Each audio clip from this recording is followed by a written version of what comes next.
Vous sentez l'encens lourd du palais sacré qui brûle vos narines. Le marbre porphyre sous vos pieds est glacé, même en cette fin d'été 963 après Jésus-Christ. À 15 coudées de vous, une enfant de 10 ans tend sa main droite vers le patriarche Polyeucte. Sa paume tremble légèrement, pas de peur, mais d'excitation.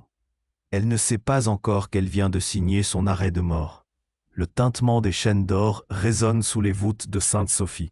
36 archontes se prosternent, leurs soies bruissant comme des feuilles d'automne. Mais si vous observez attentivement la signature sur le chrysobule impérial qui consacre cet Augusta, vous remarquez un détail que les chroniqueurs ont choisi d'ignorer. L'écriture n'est pas de la bonne main. Cet enfant qu'on acclame aujourd'hui, dans la lumière dorée des mosaïques, mourra exactement 6 ans plus tard, empoisonné par celle qu'il a élevée comme sa propre fille. Et la raison de ce meurtre ne figure dans aucun livre d'histoire, parce qu'elle aurait fait s'effondrer tout l'Empire byzantin. Vous allez découvrir comment l'innocence peut devenir la plus dangereuse des armes politiques, et pourquoi une mère préféra verser l'antimoine plutôt que de voir la vérité éclater au grand jour. Mais d'abord, laissez-moi vous expliquer comment fonctionne réellement le palais sacré, cette machine à secret qui transforme l'amour en calcul mortel. Le système palatial byzantin de la dynastie macédonienne repose sur une règle d'or. Seul le noyau familial peut connaître l'origine réelle du pouvoir. Imaginez des cercles concentriques de confidentialité. Au centre, l'empereur et sa famille immédiate. Au deuxième cercle, les eunuques palatins, ces hommes châtrés qui servent de témoins silencieux parce qu'ils ne peuvent légalement témoigner devant un tribunal. Au troisième cercle, les archontes et les logothètes qui gèrent l'administration sans jamais poser de questions sur la légitimité de leur maître. Ce système a une faille mortelle. Que se passe-t-il quand l'Augusta elle-même commence à poser les bonnes questions? Les registres du grand logothète Étienne, conservés à la bibliothèque martienne sous la cote Codex Z 454, révèlent le coût exact de ce secret.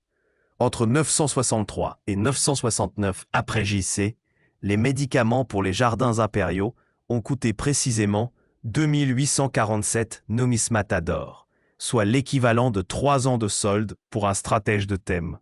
Un prix étrange pour cultiver des roses. L'Augusta Theophano, c'est le nom que lui donnent les Marginalia, découvertes en 1847 dans un codex pourpre du monastère de Studios, grandi dans l'ignorance de sa véritable origine.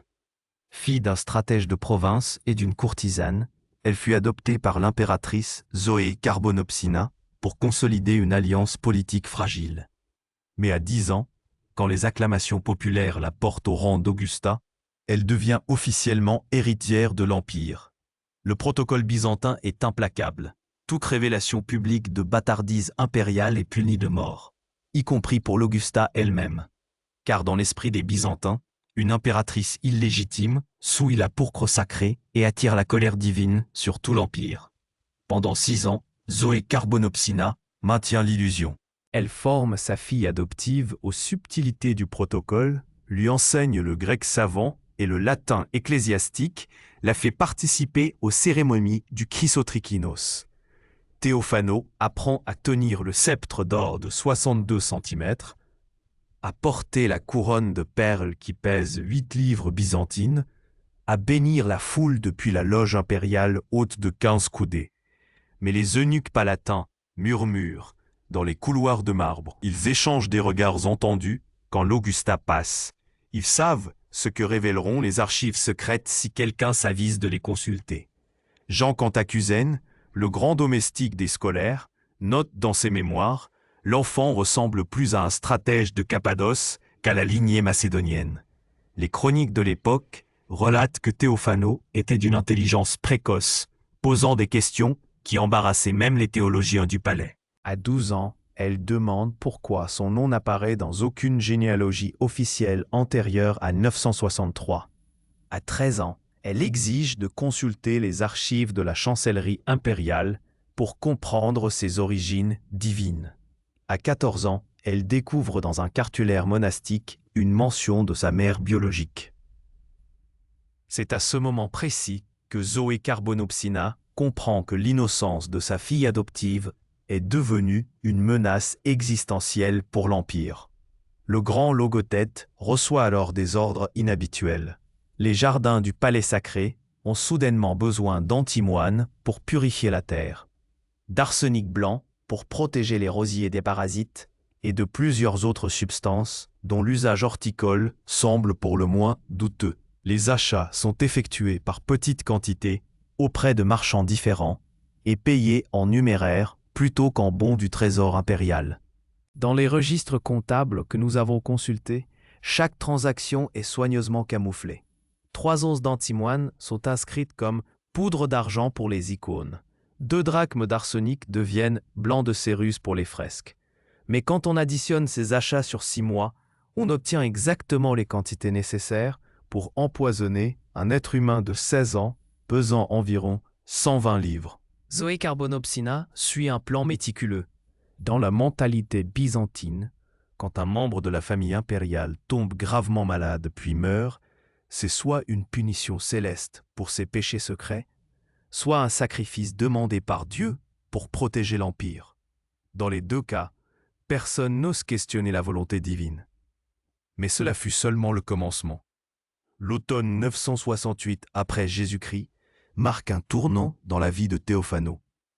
À 15 ans, elle n'est plus l'enfant docile qui acceptait sans questionner les leçons de protocole. Ses servantes remarquent qu'elle passe de longues heures dans la bibliothèque impériale, consultant des manuscrits que même les érudits du palais évitent. Elle demande spécifiquement à voir les généalogies dynastiques antérieures à 950 après Jésus-Christ. Le moine copiste Nicéphore Grégoras note dans ses annotations marginales « L'Augusta pose des questions qui feraient trembler les colonnes de Sainte-Sophie ». Il fait référence à un incident précis survenu le 14 octobre 968 lors des vêpres impériales. Théophano, observant les portraits des empereurs défunts dans la galerie du Chrysotrikinos, demande publiquement pourquoi son visage ne ressemble à aucun d'entre eux. Cette question, posée devant 12 archontes et 23 membres du clergé palatial, provoque un silence de mort, car dans l'Empire byzantin, questionner la légitimité impériale équivaut à blasphémer contre Dieu lui-même. Vous devez comprendre la mécanique du système. L'Augusta n'a pas le droit de douter de sa propre légitimité. C'est écrit noir sur blanc dans les basiliques de Léon VI le Sage. Celle qui règne par grâce divine ne peut interroger cette grâce sans la perdre. Autrement dit, le jour où Théophano exprime des doutes sur ses origines, elle cesse automatiquement d'être Augusta aux yeux de la loi byzantine. Mais Zoé Carbonopsina ne peut pas invoquer cette loi sans révéler pourquoi sa fille adoptive a des raisons de douter. Ce serait avouer publiquement la supercherie de 963. Elle choisit donc une solution plus subtile. Elle ordonne au grand logothète de préparer discrètement les médicaments pour les jardins. L'ironie de cette histoire, c'est que Théophano découvre la vérité exactement de la manière que redoutait Zoé. En fouillant dans les archives de la chancellerie, un privilège de son rang, elle tombe sur un document qui aurait dû être détruit depuis longtemps. L'acte d'adoption secret de 962, signé de la main de l'empereur Romain II, juste avant sa mort. Ce parchemin de 42 cm sur 28, conservé dans un rouleau de soie pourpre, révèle en grec vernaculaire les véritables origines de Théophano.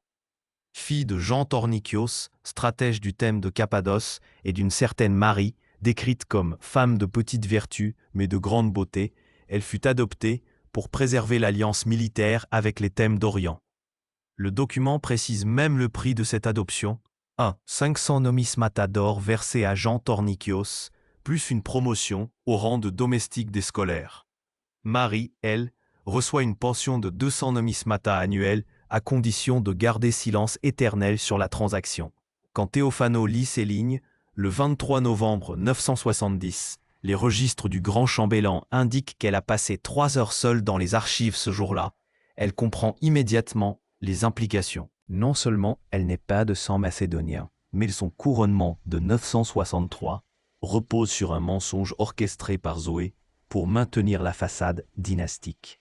Cette nuit-là, selon le témoignage de l'eunuque Basile Lachanau-Dracon, consigné dans ses mémoires, Théophano confronte directement sa mère adoptive dans les appartements privés du gynécée.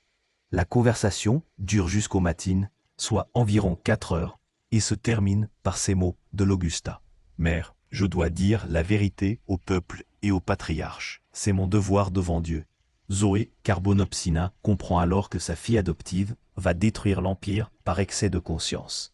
Car si Théophano révèle publiquement sa bâtardise, cela ne provoquera pas seulement sa propre déchéance. Cela délégitimera rétroactivement tous les actes impériaux depuis 963. Les traités signés, les lois promulguées, les nominations effectuées, tout deviendra caduc. L'Empire sombrera dans le chaos juridique.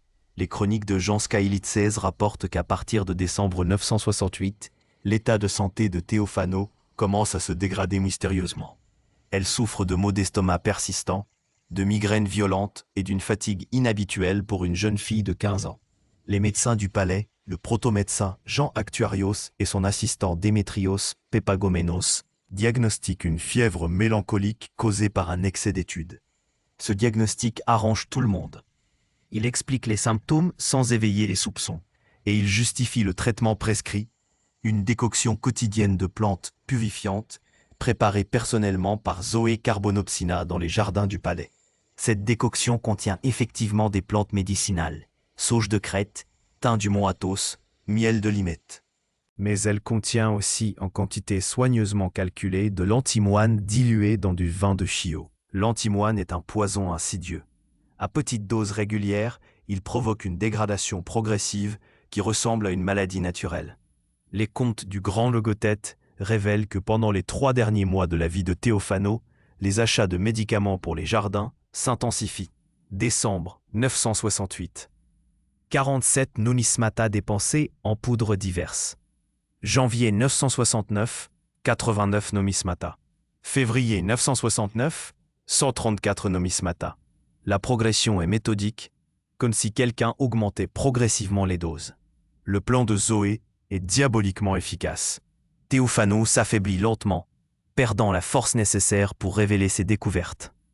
À mesure que le poison agit, l'Augusta passe de moins en moins de temps dans la bibliothèque et de plus en plus dans ses appartements, se contentant d'accepter les soins attentionnés de sa mère adoptive. Mais il y a un témoin à cette lente agonie, l'eunuque Étienne Aliat, chargé de la surveillance nocturne des appartements impériaux. Ses notes personnelles, découvertes en 1923 dans les fondations de l'ancienne église Saint-Irène, révèlent des détails troublants sur les dernières semaines de Théophano. La 6e nuit avant les ides de mars, j'ai vu l'impératrice mère verser une poudre blanche dans la tisane de l'Augusta. Quand notre jeune maîtresse a bu, ses mains ont tremblé comme des feuilles dans le vent du Bosphore. Elle a voulu parler, mais seul un râle est sorti de sa gorge. Étienne Aliat note aussi que Théophano tentait désespérément de communiquer quelque chose d'important pendant ses derniers jours conscients. Elle griffonnait des mots en grec sur des tablettes de cire, mais Zoé confisquait systématiquement ces tablettes sous prétexte que les divagations de la fièvre ne doivent pas être conservées. Une seule de ces tablettes a survécu, cachée par Étienne Aliat derrière une icône de la Théotokos. On y lit, tracé d'une main tremblante, « Les jardins sentent l'amande amère. Mère, verse la mort comme l'eau bénite. Que Dieu pardonne à celle qui m'a donné la vie et me la reprend. » Cette phrase révèle 2 choses cruciales.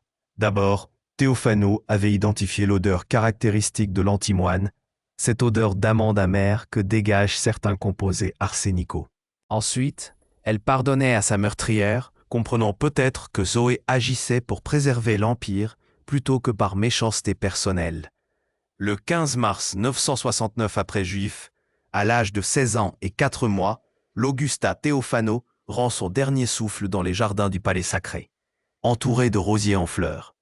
Selon le rapport officiel du proto-médecin, elle succombe à une fièvre mélancolique compliquée d'un épuisement des humeurs vitales. Sa mort survient exactement 72 heures après l'absorption de la dose finale d'antimoine. Avant de révéler ce qui s'est passé dans ces dernières heures, la partie que presque aucun historien n'ose décrire, laissez-moi vous demander quelque chose. Abonnez-vous maintenant à l'Histoire interdite et dites-nous dans les commentaires de quelle ville vous regardez cette histoire. Parce que ce qui va suivre sur l'agonie de Théophano révèle le côté le plus sombre de l'amour maternel byzantin. Et nous avons besoin de savoir que vous êtes prêts pour cette vérité. Les 72 dernières heures de Théophano révèlent comment le système palatial byzantin transforme même l'agonie en cérémonie d'État. Vous devez comprendre que dans le palais sacré, personne ne meurt simplement. On meurt selon un protocole précis, avec des témoins hiérarchisés et des procédures codifiées depuis Justinien. Le 12 mars 969, à la 6e heure après l'aube, soit midi selon notre calendrier, Théophano ressent les premiers effets de la dose finale d'antimoine. L'eunuque Étienne Aliat note que ses pupilles se dilatent anormalement et que sa respiration devient saccadée, passant de 16 respirations par minute à 24. Ces symptômes correspondent exactement à ce que décrivent les traités de toxicologie byzantine. Zoé Carbonopsina, fidèle à son rôle de mère éplorée, fait immédiatement appeler le protomédecin Jean Actuarios. Mais elle prend soin de lui donner des instructions précises. Ma fille souffre d'une crise de mélancolie aiguë. Il faut la saigner pour évacuer les humeurs corrompues. Cette prescription, parfaitement orthodoxe selon la médecine de l'époque, a un effet pervers. Elle accélère la diffusion du poison dans l'organisme déjà affaibli. Le système médical byzantin fonctionne par consultation collégiale. Actuarios ne peut pas soigner l'Augusta seul. Il doit réunir un collège de 5 médecins, un astrologue pour déterminer l'heure propice au traitement, et un prêtre pour les bénédictions thérapeutiques. Cette procédure, qui prend habituellement 6 heures à organiser, fait perdre un temps précieux pendant lequel l'antimoine continue son œuvre destructrice. Pendant que les médecins débattent du diagnostic, Théophano vit un calvaire que seuls ses serviteurs les plus proches peuvent observer. Sa chambre, située au 2e étage du gynécée impérial, donne sur les jardins où pousse la rose Damascena, dont Zoé extrait son poison. L'ironie est cruelle. Théophano agonise en regardant l'arme de son meurtre. L'eunuque Basile Lachano-Dracon, responsable du service de nuit, consigne dans son journal personnel des détails que les chroniques officielles ont effacés. À la 9e heure, l'Augusta a voulu se lever pour aller prier devant l'icône de la Théotokos. Ses jambes l'ont trahi après 3 pas. Elle s'est écroulée sur le marbre froid, et j'ai vu ses lèvres devenir bleues comme le lapis-lazuli des mosaïques. Cette cyanose des lèvres est un symptôme classique de l'empoisonnement à l'antimoine. Le métal lourd perturbe l'oxygénation du sang, provoquant cette coloration caractéristique que les médecins byzantins attribuaient à tort à un refroidissement des humeurs vitales. Mais voici où l'histoire prend une tournure que presque personne ne soupçonne. Théophano n'était pas la seule à connaître son secret. Dans les dernières heures de sa vie, elle reçoit une visite inattendue qui va changer toute la donne. Le 13 mars 969, à la 3e heure avant l'aube, un moine du monastère de Studios demande une audience d'urgence avec l'Augusta mourante. Il s'agit de Jean Skylitzès, futur chroniqueur de l'Empire, qui prétend apporter un message divin à la jeune femme. Zoé Carbonopsina ne peut pas refuser. Dans la mentalité byzantine, écarter un homme de Dieu d'une mourante serait un sacrilège. Ce que Skylitzès révèle à Théophano dans cette ultime conversation, c'est l'existence d'un document encore plus compromettant que l'acte d'adoption. Une lettre de l'empereur Romain II à sa femme Théophano l'Ancienne, celle dont l'Augusta tient son nom, dans laquelle il avoue avoir organisé cette adoption pour masquer sa propre stérilité. Vous comprenez l'énormité de cette révélation? Si Romain II était stérile, alors même son fils légitime Basile II n'a pas le droit de régner. Toute la dynastie macédonienne repose sur un mensonge biologique que seules 3 personnes connaissaient. L'empereur défunt, son épouse morte en couche, et maintenant, ce moine qui a découvert la lettre dans les archives de Studios. Skylitzès explique à Théophano mourante qu'il comptait révéler cette vérité pour purifier l'empire du mensonge. Mais face à la jeune femme agonisante, il hésite. Doit-il détruire Byzance pour servir la vérité ou préserver l'empire en gardant le silence? C'est alors que Théophano, rassemblant ses dernières forces, prend une décision qui scelle définitivement son destin. selon le témoignage de Skalitzès lui-même, consigné 20 ans plus tard dans ses annales. Elle lui dit « Père, laissez-moi emporter ce secret dans la tombe. Mon empire vaut plus que ma justice. » Cette phrase révèle la grandeur tragique de Théophano. Elle choisit consciemment de mourir en silence pour préserver la stabilité de Byzance. Elle comprend que sa mort, si cruelle soit-elle, causera moins de dégâts qu'une crise dynastique qui pourrait livrer l'Empire aux Bulgares ou aux Arabes. Mais Skilidzès pose une condition. Il accepte de garder le silence sur la stérilité de Romain II. Mais il laissera des traces cryptées de l'empoisonnement de Théophano dans ses futures chroniques. Pour que la vérité ne meure pas tout à fait, explique-t-il. C'est pourquoi si vous lisez attentivement la Synopsis Historiarum de Skilidzès, vous trouvez cette phrase énigmatique à propos de l'Augusta Théophano. Elle fut une rose cueillie avant sa floraison par la main qui l'avait plantée. Cette métaphore, incompréhensible pour un lecteur ordinaire, est un message codé pour les futurs historiens. Le 14 mars 969, à la 10e heure du jour, Théophano entre dans son agonie finale. Le protocole palatial exige qu'elle soit entourée de sa famille, des dignitaires de l'Empire et du clergé. Zoé Carbonopsina joue parfaitement son rôle de mère éplorée, tenant la main de sa fille adoptive et récitant des prières pour le salut de son âme. L'ironie de cette scène épasse tout ce qu'un dramaturge pourrait imaginer. La meurtrière pleure sincèrement sa victime, parce qu'elle l'a réellement aimée comme sa propre fille. Dans l'esprit tordu de Zoé, empoisonner Théophano était un acte d'amour, le sacrifice d'un être cher pour sauver l'empire qu'elle chérissait plus que sa propre vie. Les derniers mots de Théophano, rapportés par 3 témoins indépendants, sont révélateurs de sa compréhension du drame. « Mère, je vous pardonne. Vous avez choisi l'Empire. Dieu vous jugera, pas moi. » Puis, se tournant vers l'icône de la Théotokos, « Vierge Marie, protégez Byzance de mes secrets. » Elle expire à la 11e heure, exactement 72 heures après l'absorption de la dose fatale. Son corps garde les stigmates de l'empoisonnement, ongles violacés, peau marbrée, pupilles dilatées. Mais le proto-médecin Jean Actuarios signe un rapport de décès exemplaire de prudence byzantine. Mort naturelle par épuisement des humeurs vitales, consécutive à une mélancolie chronique. Et c'est ici que quasiment personne ne prête attention aux détails qui révèlent toute la machination. Le détail qui révèle toute la machination se trouve dans les comptes funéraires du grand logothète. Pour les funérailles d'une Augusta, le protocole exige des dépenses précises. 500 nomismata pour l'embaumement, 300 pour le linceul de soie pourpre, 200 pour les cierges de cire d'abeille, 150 pour les chants liturgiques. Total prévu, 150 nomismata. Or, les registres de mars 969 montrent une dépense de 1 847 nomismata, soit 697 nomismata de plus que prévu. Ces 697 nomismata correspondent exactement au prix de l'antimoine acheté pendant 6 mois. Zoé Carbonopsina a payé les funérailles de sa victime avec l'argent du poison qui l'a tué. Cette comptabilité macabre révèle la mentalité byzantine dans toute sa perversité. Même le meurtre doit respecter l'équilibre budgétaire de l'Empire. Mais l'histoire ne s'arrête pas à la mort de Théophano. Car Zoé Carbonopsina a commis une erreur fatale. Elle a sous-estimé la loyauté des eunuques palatins envers leur jeune maîtresse. 3 jours après les funérailles, l'eunuque Étienne Aliat fait une découverte troublante en nettoyant les appartements impériaux. Derrière l'icône de la Théotokos, il trouve une fiole de verre contenant un résidu blanc cristallin. Cette fiole porte encore l'odeur d'amande amère, caractéristique de l'antimoine. Aliats comprend immédiatement ce qu'il tient entre ses mains, la preuve physique de l'empoisonnement. Mais que peut faire un eunuque contre l'impératrice mère? Dans la hiérarchie byzantine, son témoignage ne vaut rien devant un tribunal.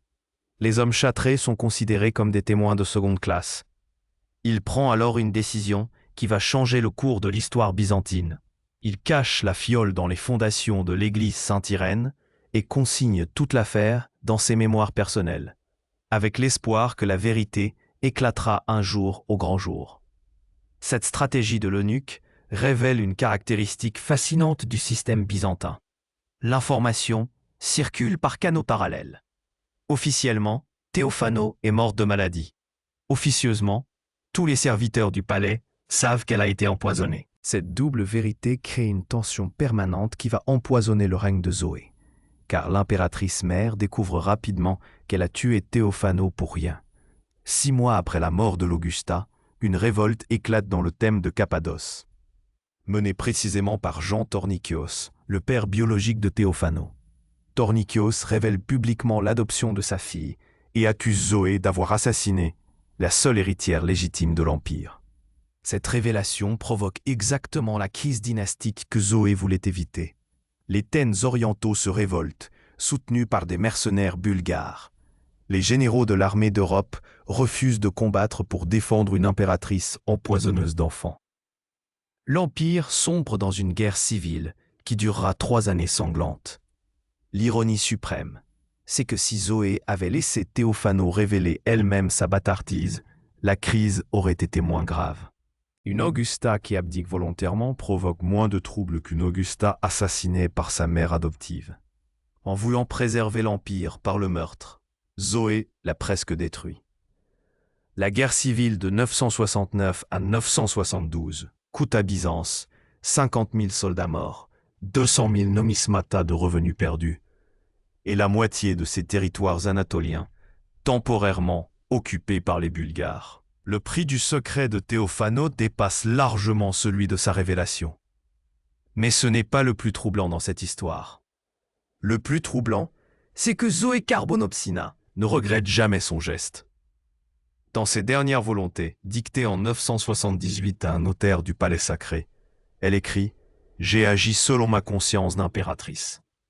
L'Empire valait le sacrifice d'une fille.